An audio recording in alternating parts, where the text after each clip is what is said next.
how we can change it so it can endure right. whichever the changes of government are in the future. We're going to look at one specific story because we've covered it a lot on Politics Live, and that was an announcement from the Chancellor relating to the removal of unsafe cladding on buildings. We can talk to Leanne Kilheeney from the Gladiators Group in Manchester.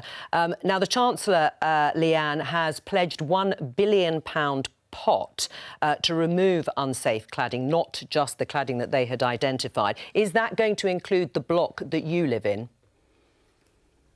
I want to say thank you to the government for setting aside this budget. It is a real help towards our campaign that we've been campaigning for the last 2.5 years. So thank you very much for that.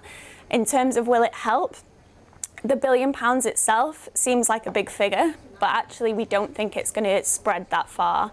There are 500,000 people in the UK that are being affected by this problem at the moment, and there's already been a grant for ACM cladding. This cladding grant is, again, a very specific type of cladding, and it's only on buildings that are over 18 metres high. So that leaves a lot of people left out. I'm still waiting to find out whether my building is covered in that because, as somebody's just said, the devil's in the detail with this. We've not received the detail yet. We don't know whether we're going to be covered. Also, another thing is that within my building itself, the cladding is an issue, but another 50% of the issue is wider fire safety. So we've got problems with our compartmentation, we've got fire break issues, all our wooden walkways are inadequate. So this budget, yes, covers some cladding issues, but there's another 50% of issues that are potentially going to cost me between £20,000 and £80,000 to fix that the budget won't cover.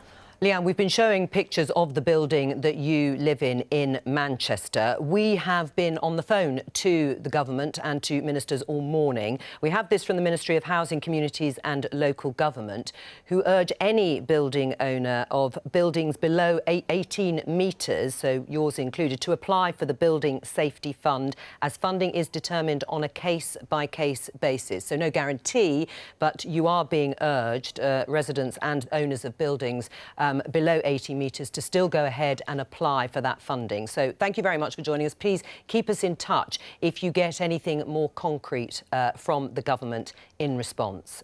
That's Leanne there in Manchester.